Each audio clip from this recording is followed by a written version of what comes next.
It's Wednesday, and you know what that means. I'm John Rentham with my review of AEW Dynamite New Year Smash Night 2, Electric Buckaloo. So, I want to explain quickly why this review is up a little bit later than normal. There was a really bad windstorm Tuesday night into Wednesday morning to knock power out to a whole lot of people, and the utility crews worked really goddamn hard, a lot of hours, to make sure the power was restored as quickly as possible. Power didn't come back on until late last night for me, so I had to catch this on demand, and that's why you're getting it here. So, anyway, in regards to this show, it started good, it ended pretty good. There was like a couple things in the middle I didn't mind, but there were also some matches where I just didn't fucking care. But let me know what you guys thought of this episode in the comments. Video package on Pac and Kingston, really good stuff. I mean, their video packages are fucking tremendous because they put a lot of good people in charge of this shit. This is the kind of sports-based presentation that I enjoy. And yes, you need entertainment, you do, but this is the kind of stuff I love. This, professionally done, hyped the feud well. It showed that, both these guys had a reason to be upset at each other, and there was some good build to this. And then we had Pac with the Lucha Bros versus Kingston with Butcher, Blade, and the Bunny, and fucking Christ, Allie is very distracting at ringside, isn't she? Starts with a dive. Pac just jump starts it, hits a dive, really cool dive, but Pac, so goddamn talented. Kingston, one of the best promos and a really good fighter in the ring. Eddie resorted to dirty tactics and focusing on the neck because Pac had, the taped up neck recently. And we got some good hard strikes, a bad suplex landing. I think Kingston may have hurt his shoulder. I hope that he was actually just selling to, maybe advance his feud a little bit more. I fear that he may have actually gotten hurt. I hope he didn't. Black Arrow 1, 2, 3, and then Pac targets with the Brutalizer afterwards. And then everybody has a standoff, and then Archer suddenly comes in to run everybody off. And I guess Archer and Pac are going to have a bit of a feud here. This wasn't bad. This was a good way to open it. And Pac and Kingston worked a good match here. I just hope that Kingston is okay. And then we get a feud I really don't give a fucking shit about. Miro with Kip and Penelope versus Chuck with Orange Cassidy. I hope that Trent recovers quickly. Apparently he's got a torn pectoral muscle. He's going to be out for a number of months. And the stipulation was, if Chuck loses, he'll become Miro's butler until the wedding, or is it right after the wedding? I think it's at least until the wedding. So, okay, stuff like you have to become the butler, you have to become the servant. They've done this for years and years and years. Here's the problem. I didn't give a shit about this, and Chuck lost. Cool, Chuck lost. Now he's the butler. Whatever. I don't care about this feud. This is the best Miro has looked in a singles match in a bit, but it's just they kind of already botched his, debut, and it's been kind of weird ever since. But at least he got a dominant win over Chuck Taylor, who's not really all that good in the ring. And Orange Cassidy's just looking like, fuck, I don't know what the hell I'm going to do, Chuck. So we then get backstage, Dasha interviewing Matt and Private Party, and they're upset about the 30% of their money going to Matt Hardy and the third-party stuff. Basically, it's just playing off of Vince McMahon being a goddamn dick, and Matt Hardy's going to be their manager. This is going to lead to each member of Private Party having to beat Matt Hardy to gain their freedom, and they're probably going to do that by the next pay-per-view. I don't really care for this. At least Matt's trying to be big money Matt and trying to do something else, but I don't really care about this. If it helps Private Party, I'm all for it, but Matt really needs to retire soon. He really does, because he just can't fucking go anymore. This, I just don't think it's going to work. I really just don't. I hope I'm wrong. And we get the Inner Circle New Year's resolutions. Hager says championships about 50 times. First, everyone has to stroke Jericho's ego singing Judas, because Jericho just cannot get enough of his own ego being stroked. And it's the first time we've been together in 2021, Jericho says. We've all been together. It's been 13 days into the year. If this was March, it might have meant something. At first, they were kind of doing bad comedy, but then everything got a little bit better. MJF was talking about, strengthen the bonds and that fat people gotta go. I don't know why he said that, but whatever. MJF was awesome. Then Santana, I think it was Santana or Ortiz that talked about, perfecting a certain dish. I think that a family member did. And the crowd boos, and MJF says, "You're booing food?" I don't know why that made me laugh, but it just did. Jericho and MJF to win the tag titles possibly? Oh wait, we get dissension. Santana and Ortiz are like, you brought us into the Inner Circle to be the tag team here. And then Sammy's like, so first we were the Sex Gods, and then you teamed with Hager, and now you're teaming with MJF? You're a tag team slut, is what he says. Okay, they're kind of pushing this a little bit quickly, but it is what it is. Jericho and MJF versus Santana and Ortiz versus Sammy Hagar. Sammy Hagar. And then Sammy tweeted out, I guess, a little bit earlier today. Oh, I get it now. Yeah, Sammy Hagar, you get it. And they're gonna have a tag match next week. It's gonna be a 3-way tag match. Who's gonna be the dominant team in the Inner Circle? It wasn't my favorite, but I did like what MJF said. You're booing food. That did kind of make me laugh. And then we get Marvez with the Dark Order about Brody Lee, and they feel strengthened. They want to honor Brody Lee. Paige is going to team with, I believe, Silver Reynolds and Colt Boom Boom Cabana next week in a -1 birthday celebration match against Chaos Project, and I forget who the fuck else. They zipped those graphics by pretty quick. That's a nice way to, give the kid a celebration. Say, hey, kid, book another tag team match, and that's really good. I'm still not really caring that much for the Dark Order gimmick, but I'm not going to shit on it. These guys obviously have been through a whole lot, as has everybody, that interacted with Brody Lee. But, it is what it is. I don't really know why they're going to have Paige join, but it is what it is what it is.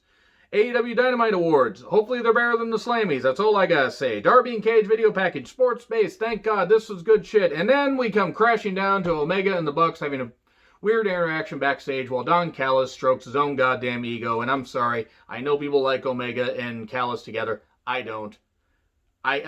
Omega's a much better heel than he is a face, but I just don't care about Callis. I just don't. I didn't need to see him in 98 when he was the Jackal. I didn't need to see him as Cyrus on ECW television, and that was 20 years ago. 20 plus years ago. I don't need to see him on television.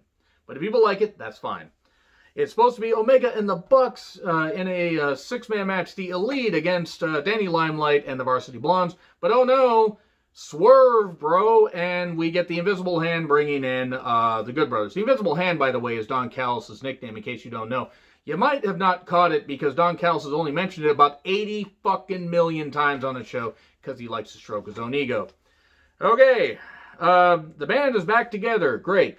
Here's the thing. I know that some people may like this Bullet Club, not Bullet Club reunion. I don't, because I don't even care for the one in New Japan. I don't want to see this one in AEW. I didn't want to see Gallows and Anderson and Styles in WWE as the club. To me, it's just like, okay, you're trying to do something. It's the same as the NWO. All the shit that they do, I liked it better when the NWO did. I liked it better when the Horsemen did it before the NWO. You can only try to do beatdowns and all this shit so many times before. I just don't care. The Bucks are upset at Callis, and Tony Khan's like, what's going on here? Tony Khan not understanding how an invasion works. This invasion, this AEW Impact, feud invasion thing is not good. I don't care for it. I know some people do, and that's fine. I like Danny. I like Griff. Brian Pillman, I like him in the ring. Don't like him necessarily on Twitter.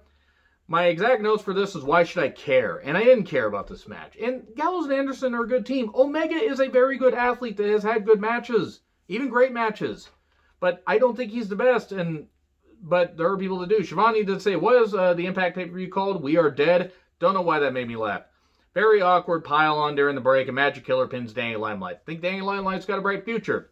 Here's Moxley, and he takes him 3-on-1, and then suddenly the Lucha Bros, and then others come in to separate. Everybody get in here, and then the Bucks come out after Mox does a dive. Are they aligning with Mox? Nope, the Lucha Bros super kick them. We get more guys coming out, and cool, whatever. It's NWO shit, only done worse. That's hard to do. Anyway, we get the waiting room with Cody. She did mention, Britt did have one funny line about, Cody and Brandy's kid having an action figure before her. That was pretty funny. And then here is Jade Cargill to be, the surprise guest. Let me say right now that they need to give Jade some more promo time. She has the presence. She really does, and she delivered some of this well. But it's like they're trying to put somebody really green to, mainstream wrestling on television. But let me praise her as far as look. She looks tremendous. If she can wrestle half as good as she looks, she is going to make millions. She is. She looks great. She carries herself well. She's got the presence. She's taller than half the guys on the goddamn roster. She's the tallest woman on the goddamn roster, or at least close to it. And she got in his face. She's like, nobody gives a damn if Brandy is pregnant. To be fair, Brandy is off television, so at least there's that. And she wants an opponent. And then Red Velvet shows up. All right, Red Velvet and Brandy have had an alignment, and have been aligned together, and I don't mind Red Velvet. She's been good on Dark. She slaps her, and everybody get in here. All the women get in here.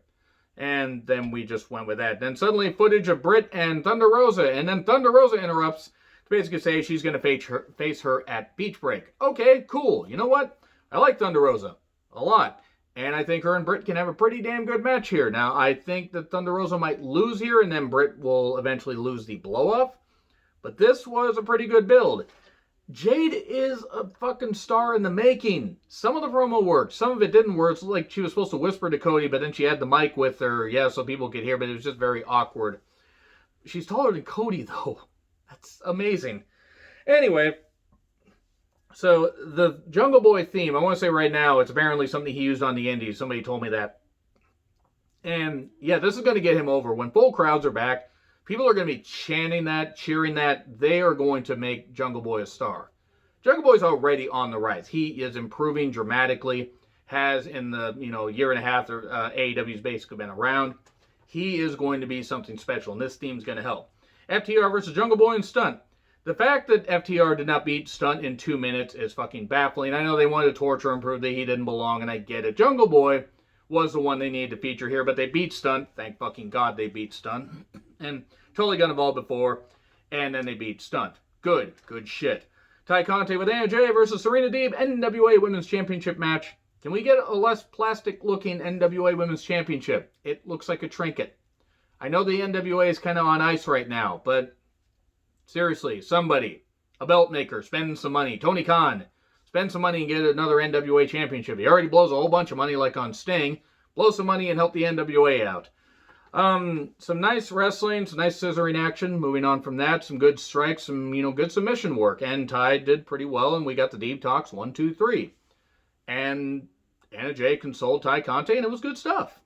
We then get Cage with Team Taz. Well, not Will Hobbs, because we can only have 2 members of Team Taz. Well, 1.5, because you have Starks and Hook there. Taz joins commentary versus Darby Allin, TNT Championship. This is how you feature Darby. And this is also how you feature Cage. Darby has very unique dies. Darby also wishes to leave this mortal realm very soon because he took a bad spill through a table. Impressive spill, got busted open. Cage, this is actually the best singles match that Cage has had in quite some time. Because it played to his strengths, which is just him being strong. That's really about it. He is agile. And bomb on the ramp, coffin drop on the steps later. Ouch, Darby. Again, why does he wish to leave this mortal realm? And Starks is interfering in all this. Oh, we're going to get this while the referee's distracted. And then it's Sting! And Sting actually does something. They woke Sting up from his nap in enough time to hit Ricky Starks with the bat. That distracts Cage enough to get hit with the crucifix bomb off the top. 1, 2, 3, and Darby retains while Sting's snow falls and everything. And yeah, that's it. Winter is apparently still coming, or here. Who the fuck knows? This is it. I'm glad that Sting is getting to maybe bring some fans in, but this feels so fucking desperate. I hope that this Sting-Darby partnership turns out to be something, but I don't know. It did end well as far as like the match. I liked Darby versus Cage, and I liked the opening match, Pac versus Kingston. And I liked what they did for Thunder Rosa and Britt Baker. And the NWA Women's Championship match was fine for what it was, but I don't care about this Bullet Club reunion. Let me know what you guys think in the comments. Like, share, subscribe, Twitter handle in the description. I'm John Retlin. I'll see you soon.